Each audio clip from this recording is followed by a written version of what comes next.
ஏற்படுறதுக்கு காரணம் வந்து பார்த்திங்கன்னா, இப்போ இந்த உலகம் அதிக அளவில் ஆயுதமயமாக்கப்பட்டு வந்துக்கிட்டு இருக்கு அப்படிங்கிறது தான் நம்ம இன்றைக்கி பார்க்க போகிறோம்.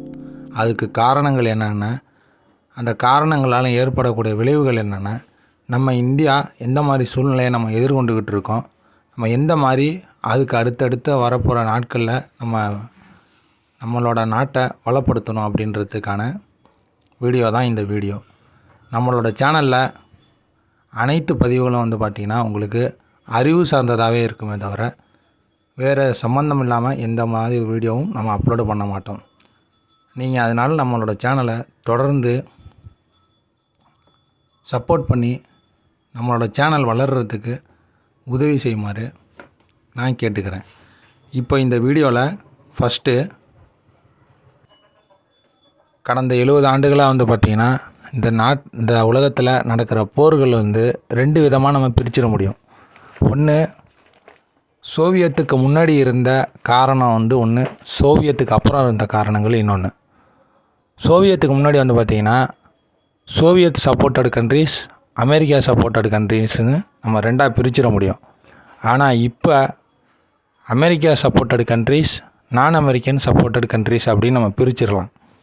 இதுக்கு ஏன் நாம் இந்த பேர் நான் அமெரிக்கன் சப்போர்ட்டட் கண்ட்ரீஸ் அப்படின்னு சொல்கிறோமா, அதுக்கு காரணம் நம்மளோட தொடர்ந்து வீடியோக்களில் அதை நான் சொல்கிறேன். அதை நம்ம டீட்டெயிலாக சொல்லும்போது தான் புரியும். இப்போ அமெரிக்காவுக்கு supported countries, non American supported கண்ட்ரீஸ்னு எடுத்துக்கிட்டு நீங்கள் கடந்த 70 ஆண்டுகளில் நடைபெற்ற போர்களை நீங்கள் பொருத்தி பார்த்தீங்கன்னா உங்களுக்கு அந்த போர்களுக்கான காரணம், போர்களுக்கு யூஸ் பண்ணப்பட்டிருந்த அந்த வெப்பன்ஸ், அதோட டைப்பு எல்லாத்தையுமே நீங்கள் பிரித்து உங்களுக்கு கற்றுக்க முடியும். என்னென்ன யூஸ் பண்ணியிருப்பாங்க, எந்தெந்த நாடுகள் எந்த நாட்டோட வெப்பன்ஸ் வந்து வாங்கியிருப்பாங்கன்னு நீங்கள் இதிலே புரிஞ்சுக்கலாம். இப்போ உதாரணத்துக்கு இன்னைக்கு நடந்துக்கிட்டு இருக்கிற இஸ்ரேல் பாலஸ்தீன் போராக இருக்கட்டும், உக்ரைன் ரஷ்யா போராக இருக்கட்டும், இந்த 2 போரையுமே நம்ம ஒரு மையப்படுத்தி ஒரு உதாரணமாக எடுத்துக்கிட்டு நம்ம அதில் பார்ப்போம். முதல்ல இப்போ 2 நாடு நம்ம எடுத்துப்போம். இஸ்ரேல் பாலஸ்தீன் அப்படின்னு எடுத்துக்கிட்டிங்கன்னா, இஸ்ரேலுக்கு அமெரிக்கா சப்போர்ட்டட், பாலஸ்தீனுக்கு ஈரான், ரஷ்யா, சீனா இவங்கெல்லாம் சப்போர்ட் பண்ணுறாங்க. இப்போ இந்த 2 நாடுகளும் யூஸ் பண்ணக்கூடிய ஆயுதங்கள் பார்த்திங்கன்னா, அந்த சப்போர்ட் பண்ணக்கூடிய பெரிய ஆயுத தயாரிப்பாளர்களோட சப்ளையினால் அந்த நாடுகளுக்கு ஆயுதங்கள் கொடுக்கப்பட்டு தான் அந்த போர் நடத்தப்படுது. இது வந்து ஒரு ரகம். இன்னொரு ரகம் வந்து பார்த்திங்கன்னா, ஒரு போரில் அதை வெற்றி பெறணும் அப்படிங்கிறதுக்காண்டி நம்ம அதை உற்று நோக்கி பார்த்தோம்னா, முக்கியமாக அதிகமாக யார் சொந்த நாட்டிலேயே அதிகமாக வெப்பன்ஸ் மேனுஃபேக்சரிங் பண்ணுறாங்களோ அவங்களோட வெற்றியை வந்து பார்த்திங்கன்னா ஒரு படி மேலேயே இருக்கும். இதில் உதாரணத்துக்கு நீங்கள் எடுத்துக்கிட்டிங்கன்னா உக்ரைன் ரஷ்யா வார். உக்ரைன் ரஷ்யா அளவுக்கு பெரிய வலிமையான இராணுவ தளவாடங்கள் தயாரிப்பு கொண்ட நாடு கிடையாது. இப்போ இருக்கிற ரஷ்யாங்கிறது பழைய சோவியத் யூனியனோட இன்னொரு உருவம். அது உலக வல்லரசுகளில் ஒரு நாடு. அந்த நாடுகளுக்கு இணையாக இப்போ உக்ரைன் வந்து பார்த்திங்கன்னா சண்டை போட்டு அதில் ஜெயிக்கிறதுக்கு உண்டான ஆயுத வலிமை வந்து இல்லாததுனால பிற நாடுகள்கிட்டேருந்து தான் வாங்குகிறாங்க. அந்த பிற நாடுகள் அப்படிங்கும்போது அமெரிக்கா சப்போர்ட்டட் கண்ட்ரீஸ் இதில் வருது. ரஷ்யாவுக்கு நீங்கள் வந்து பார்த்திங்கன்னா அப்படியே நான் அமெரிக்கன் சப்போர்ட்டட் கண்ட்ரீஸ்லாம் சப்போர்ட் பண்ணிகிட்ருக்குறாங்க. இப்போ இந்த பேட்டர்னை நீங்கள் கடைசி 70 வருஷத்தில் இந்த உலகத்தில் நடந்த போர்களுக்கு நீங்கள் பொருத்தி பார்த்தீங்கன்னா நீங்கள் ஈஸியாக புரிஞ்சுக்கலாம்.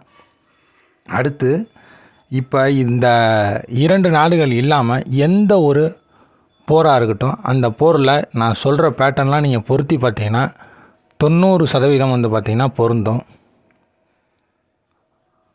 Vietnam war, North Korea South Korea war, இதெல்லாமே நீங்கள் கூட இதை எடுத்து ஒரு பேட்டர்னாக எடுத்து நீங்கள் ஃபிக்ஸ் பண்ணி பார்த்து படித்து பார்த்தீங்கன்னாலும் புரியும்.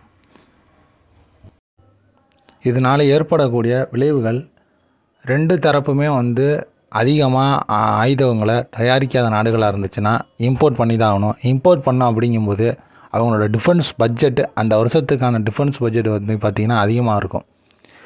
அதிகமாக அவங்க இம்போர்ட் பண்ண நாட்டோட கடன் தொகை வந்து பார்த்திங்கன்னா பெருகிட்டே இருக்கும். நாட்டோட கடன் தொகை பெருக அந்த நாட்டோட பொருளாதார சுணக்கங்கிறது ஏற்படும். பொருளாதார சுணக்கம் ஏற்படும் பொழுது அந்த நாடு நடைமுறையில் நடக்க வேண்டிய விஷயங்களுக்கே வந்து பார்த்திங்கன்னா நம்ம கடன் வாங்குறத நிறையா பார்த்துருப்போம். இது இல்லாமல் அந்த கடனை அவங்க திருப்பி அடைக்கிறதுக்கு இன்னும் அடுத்து வந்து பார்த்திங்கன்னா 20-30 வருடங்களுக்கு அவங்களோட அந்த கடன் தொகைன்ற சுமை அவங்க தலையில் சுமத்தப்படுது. இது வந்து பார்த்திங்கன்னா நிறைய நாடுகளுக்கு சேரும். இப்போ நான் உங்களுக்கு ஒரு கேள்வி கேட்குறேன். அந்த கேள்விக்கான பதிலை நீங்கள் கமெண்ட் செக்ஷனில் சொல்லுங்கள். 2ஆம் உலகப் போரில் பங்கேற்ற ஒரு நாடு அதனோட கடன் தொகையை 2000ஆம் ஆண்டுக்கு அப்புறம் தான் வந்து பார்த்திங்கன்னா அந்த கடன் தொகையை கட்டி முடித்தாங்க. அந்த நாடு எந்த நாடு அப்படிங்கிறத நீங்கள் கமெண்ட் செக்ஷனில் சொல்லுங்கள். அதுக்கப்புறம் நம்ம அதை ஒரு வீடியோவில் தனியாக பார்ப்போம். இப்போது உங்களுக்கு ஆர்ம்ஸ் இம்போர்ட் பண்ணுறது கண்ட்ரிகளுக்கு அதிகமான கடன் தொகை உருவாகும்னு பார்த்தோம். இப்போ இதே சூழ்நிலை தான் நம்ம இந்தியாவும் இருந்துக்கிட்டு இருக்கு. இப்போ இந்தியாவோட நிலைமையை பற்றி நம்ம பேசுவோம். முதல்ல எடுத்துக்கிட்டிங்கன்னா நம்ம இந்தியாவுக்கு 2 நாடுகள் வந்து பார்த்திங்கன்னா தொந்தரவுகள் கொடுத்துக்கிட்டு இருப்பாங்க. ஒன்று பாகிஸ்தான், இன்னொன்று சீனா. அதில் நம்ம பாகிஸ்தானை விட ஒரு படி மேலே உள்ள இராணுவத்தை நம்ம வச்சுருந்தாலும் நம்ம இராணுவத்தை அப்படியே நம்ம வச்சுருக்கவும் முடியாது. சீனாவை எடுத்துக்கிட்டிங்கன்னா நம்மளோட இராணுவத்தில் அவங்க 3ஆவது இடத்துல இருக்கிறாங்க. இந்தியா 4ஆவது இடத்துல இருக்குது. உலகத்தோட வலிமையான இராணுவங்கள் பட்டியலை வந்து பார்த்திங்கன்னா நம்ம தனியாக பேசுவோம். இந்த வரிசைப்படுத்தி இருக்கிற விதத்தில் நம்ம வந்து பார்த்திங்கன்னா அவங்களோட ஒரு ஸ்டெப் கீழே தான் இருக்கும். ஸோ அதுக்கு அவங்களுக்கு நமக்கு இருக்கிற கேப் என்னன்னு பார்த்திங்கன்னா ஆர்ம்டு மேனுஃபேக்சரிங் தான். அவங்க நிறைய மேனுஃபேக்சரிங் பண்ண ஆரம்பிச்சிட்டாங்க. உதாரணத்துக்கு நீங்கள் எடுத்துக்கிட்டிங்கன்னா நம்மள்கிட்ட இருக்கிறதுல ஒரு உதாரணத்துக்கு நம்மள்கிட்ட இருக்கிற ஜெட்டு போர் விமானங்கள் வந்து பார்த்திங்கன்னா நம்மள்கிட்ட 4.55 ஜென்ரேஷன் வரைக்கும் தான் இருக்குது. 4ஆம் தலைமுறை விமானங்கள், 4.5ஆம் தலைமுறை விமானங்கள் இது மட்டும்தான் நம்மள்கிட்ட இருக்குது. அதுலேயும் நம்மள்கிட்ட இருக்கிறதுல Rafale, MK1, Su-30, MK1, MK2 இதெல்லாம் வந்து பார்த்திங்கன்னா ரஷ்யாவோட தயாரிப்பு. அதை நம்ம அப்கிரேடு பண்ணி தான் வச்சுருக்கிறோம். நம்மளோட சொந்த தயாரிப்பு அப்படிங்கிறது தேஜஸ் மட்டும்தான். ஆனால் சீனாவை எடுத்தோம் அப்படின்னு பார்த்தீங்கன்னா அவங்க J-20 அப்படின்ற 5th ஜென்ரேஷன் ஏர்க்ராஃப்ட் வச்சுருக்கிறாங்க. இந்த ஏர்க்ராஃப்டை வந்து அவங்களுக்கு மட்டும் வச்சுக்கிறது இல்லாமல் பின்னாடி வரக்கூடிய நாட்களில் அவங்க பாகிஸ்தானுக்கு கொடுத்து உதவுறதுக்கான வாய்ப்புகள் இருக்குது அப்படின்னு சொல்லி டிஃபென்ஸ் சம்மந்தமான ஆய்வாளர்கள் வந்து பார்த்திங்கன்னா சொல்கிறாங்க. அப்போ இந்தியாவுக்கு டெக்னாலஜிக்கலாக நம்மளுக்கும் அவங்களுக்குமே கேப் இருந்துக்கிட்டே தான் இருக்குது. இந்தியாவுக்கும் சீனாவுக்கும் இந்த ஒரு விதத்தில் இல்லாமல் அவங்களோட போர்க்கப்பல்கள்னு எடுத்துக்கிட்டிங்கன்னா கிட்டத்தட்ட 400-500 போர்க்கப்பல்கள் வச்சுருக்காங்க. நம்ம வந்து ஒரு 250-300 போர்க்கப்பல்கள் நம்ம வச்சுருக்குறோம். இதுலேயே நமக்கு வந்து பார்த்திங்கன்னா டிஃப்ரென்ஸ் அதிகமாக இருக்குது. இத்தனைக்கும் நம்மளோட கடற்பரப்பு வந்து பார்த்திங்கன்னா ரொம்ப பெருசு. கடற்பரப்பு எல்லைகளில் நம்ம நாடு கிட்டத்தட்ட ஒரு 5000-6000 கிலோமீட்டர் வந்து பார்த்திங்கன்னா நம்ம கடல் பரப்பில் இருக்கிறதுனால நம்மளோட போர்க்கப்பல்களோட நம்பர்களும் இன்னும் வந்து பார்த்திங்கன்னா அதிகமாகணும். அப்போ தான் வந்து பார்த்திங்கன்னா அந்த கேப் இருக்குது.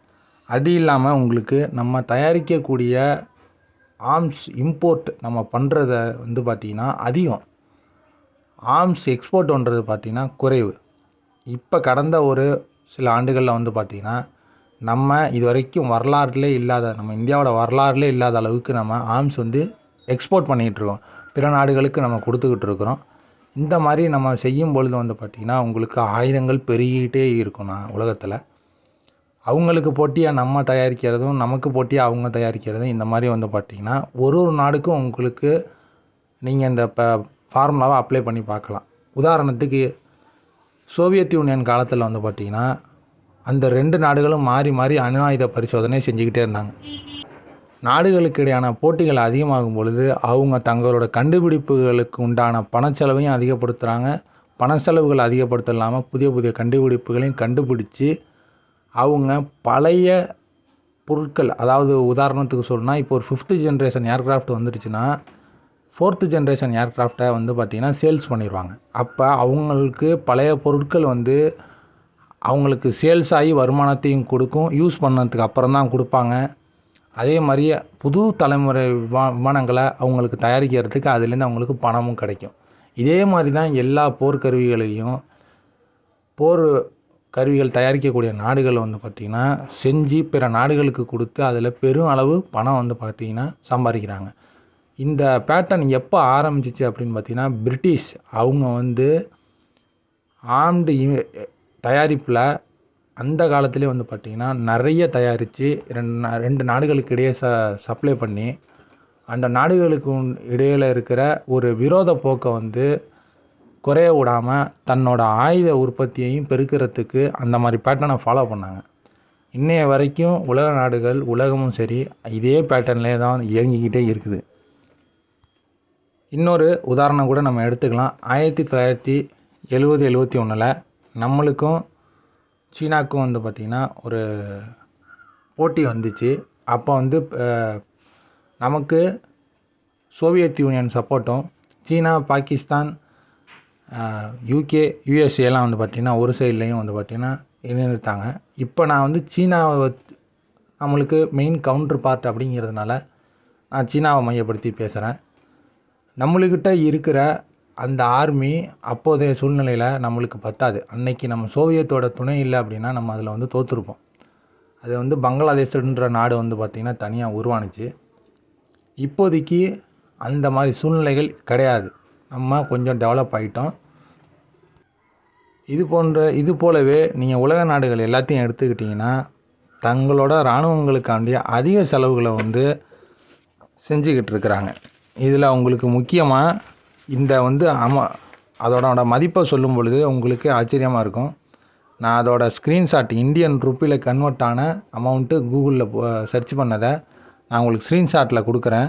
போக்கோட மெயின்டைன் பண்ணுறதுக்காண்டி தான் இந்த ஆயுத இறக்குமதி நாடுகள் அதிகமாக இறக்குமதி பண்ணுறாங்க. அதுலேயும் இப்போ உலகத்திலே எடுத்துக்கிட்டிங்கன்னா அதிகமாக ஆயுதங்கள் இறக்குமதி பண்ணுறதுல முதலிடத்தில் இந்தியாவும், 2வது இடத்துல சவுதி அரேபியாவும், 3வது இடத்துல கத்தாரும் இருந்துக்கிட்டு இருக்கிறாங்க. இப்போ அதுக்கு ஆப்போசிட் சைடு ஏற்றுமதி பண்ணுறதுல வந்து பார்த்திங்கன்னா அமெரிக்கா அப்பையிலேருந்து வந்து பார்த்திங்கன்னா முதலிடத்துல தான் இருக்கும். அமெரிக்காவோட பொருளாதாரம் எப்படி ஆயுத உற்பத்தினால் வளர்ந்துச்சு அப்படின்றத தனி ஒரு வீடியோவில் பார்ப்போம். ஃப்ரான்ஸ் அடுத்தது, அவங்களுக்கும் வந்து பார்த்திங்கன்னா இதே பேட்டர்ன் தான். பிரிட்டன் உலகத்தோட மெயின் ஆர்ம்டு மேனுஃபேக்சரெல்லாம் பார்த்திங்கன்னா ஃப்ரான்ஸு, யூஎஸ்ஏ, ஜெர்மனி, இஸ்ரேல் கூட இப்போ வந்து பார்த்திங்கன்னா ஆர்ம்ஸு மேனுஃபேக்சரிங்கில் எக்ஸ்போர்ட்டில் வந்து பார்த்திங்கன்னா வளர்ந்து வந்துகிட்டு இருக்கிறாங்க. பிரிட்டன் அதிகப்படியான மேற்குலக நாடுகள் வந்து பார்த்திங்கன்னா ஆர்ம்ஸ் மேனுஃபேக்சரிங் பேஸ்டு எக்கனாமி வந்து பார்த்திங்கன்னா அதிகம். அப்படியே நீங்கள் ஆப்போசிட் சைடு எடுத்து பார்த்திங்கன்னா அவங்களோட எக்கனாமி வந்து பார்த்திங்கன்னா மோஸ்ட்லி அக்ரிகல்ச்சர் ஓரியன்டாகவும் இந்த மாதிரி தான் இது போயிட்டுருக்குதே தவிர அவங்க மற்ற பிஸ்னஸும் பண்ணுறாங்க. அதாவது அமெரிக்கன் சப்போர்ட்டட் கண்ட்ரிஸ் மற்ற பிஸ்னஸ் பண்ணாலும் அவங்களோட ஆர்ம்ஸ் மேனுஃபேக்சரிங் அப்படிங்கிறது வரலாற்றில் வந்து வளர்ந்துக்கிட்டே இருக்க தவிர குறைஞ்சதே கிடையாது. அதுக்கேற்ற மாதிரி போர் சூழல்கள் வந்து பார்த்திங்கன்னா இந்த உலகத்தில் உருவாக்கிக்கிட்டே இருக்குது, உருவாக்கப்பட்டுக்கிட்டும் இருக்குது. அதாவது 2 நாடுகளுக்கு இடையான சண்டைகளை வந்து பார்த்திங்கன்னா முடித்து வைக்க முடியாமல், உதாரணத்துக்கு உக்ரைன் ரஷ்யா போரே பேச்சுவார்த்தையில் முடிச்சுக்கலாம் அப்படின்னு சொல்லி உக்ரைனை முன் வந்தாலும் அதுக்கு ஆர்ம்ஸ் சப்ளை பண்ணுறவுடைய நாடுகளோட அனுமதி அதில் தேவைப்படுது. இப்போது ஜெலன்ஸ்கி எடுத்துக்கிட்டிங்கன்னா அவர் தன்னோட சொந்த வார்த்தைகளால் பேச முடியாது. தனக்கு சப்போர்ட் பண்ணக்கூடிய நாடுகளோட தலைவர்கள்ட்ட கேட்டுட்டு தான் பேச முடியும். இந்த மாதிரியான சூழ்நிலைகள்லாம் வந்து பார்த்திங்கன்னா இன்றைக்கும் உலகத்தில் நிலவிக்கிட்டு இருக்குது. நம்ம இதனை தொடர்ந்து அடுத்தடுத்த அப்டேட்டில் புது மாதிரியான வீடியோக்கள் நம்ம அப்லோடு பண்ணுவோம். நம்மளோட சேனலை உங்களுக்கு இது வரைக்கும் புதுசாக இருந்தது இந்த கண்டென்ட் அப்படின்னா நீங்கள் ஒரு கமெண்ட்டில் நம்ம சொன்னது யூஸ்ஃபுல்லாக இருந்துச்சு அப்படிங்கிறத நீங்கள் தெளிவாக சொல்லுங்கள். நம்மளோட சேனலை தொடர்ந்து ஆதரவு கொடுத்து வளர்கிறதுக்கு உதவி பண்ணுமாறு கேட்டுக்கொள்கிறேன். நன்றி, வணக்கம்.